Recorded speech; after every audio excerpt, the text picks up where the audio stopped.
बिस्मिल्लाहिर्रहमानिर्रहीम अस्सलाम वालेकुम। Welcome to easy cooking with Naureen.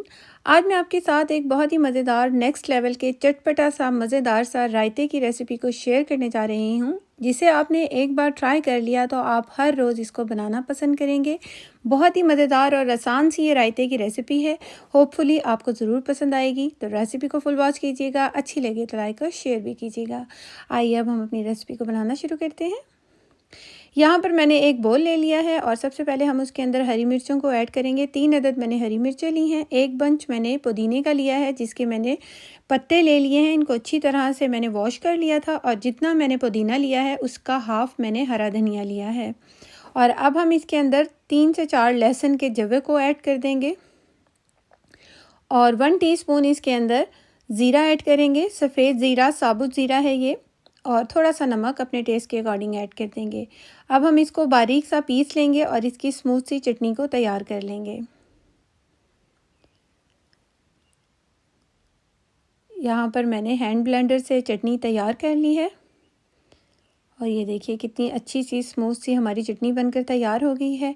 अब हम इसको साइड पे कर देते हैं। ये देखिए, अब हम एक बोल ले लेंगे और उसके अंदर दही को ऐड करेंगे। मैं 1.5 कप दही का इस्तेमाल कर रही हूँ, जिसे मैंने थोड़ा सा पानी डालकर अच्छी तरह से फेंट लिया था। इसके बाद हम इसके अंदर मूली ऐड करेंगे, जिसे मैंने 1 अदद छोटे साइज़ की मूली ली थी और उसको मैंने कद्दूकश कर लिया है। इसको ऐड कर देंगे। 1 अदद बारीक कटा हुआ टमाटर ऐड कर देंगे। मैंने इसको स्लाइस में रफली सा कट किया है और 1 अदद मैंने प्याज लिया था, इसको भी मैंने स्लाइस में रफली कट किया है। इसको ऐड कर देंगे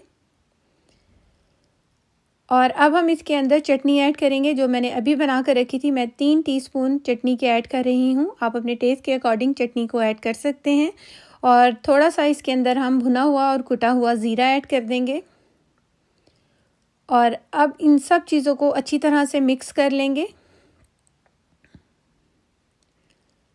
अगर आपको लगे कि इसमें नमक और डालना चाहिए तो आप डाल सकते हैं। मैंने चटनी में जितना नमक डाला था वो थोड़ा सा ज़्यादा था, और जो कि दही के मुताबिक और चीज़ों के मुताबिक बिल्कुल ठीक है। अगर आप ज़्यादा नमक लेते हैं तो आप ऐड कर सकते हैं। ये देखिए हमारा ज़बरदस्त सा रायता बनकर तैयार हो गया है, जिसे आप चावलों के साथ, रोटी के साथ सर्व कर सकते हैं। मैंने इसको तहारी के साथ सर्व किया था, जो कि बहुत ही मज़ेदार लग रही थी। आपको भी ये रेसिपी बहुत ही पसंद आएगी जब आप इसको बनाकर खाएंगे। तहारी की रेसिपी मैंने अभी रिसेंटली अपने चैनल पर अपलोड की है। बहुत ही ज़बरदस्त रेसिपी है, इसको ज़रूर फुल वॉच कीजिएगा। इसका लिंक मैं आपको डिस्क्रिप्शन बॉक्स में दे दूँगी। Thanks for watching. अल्लाह हाफिज़।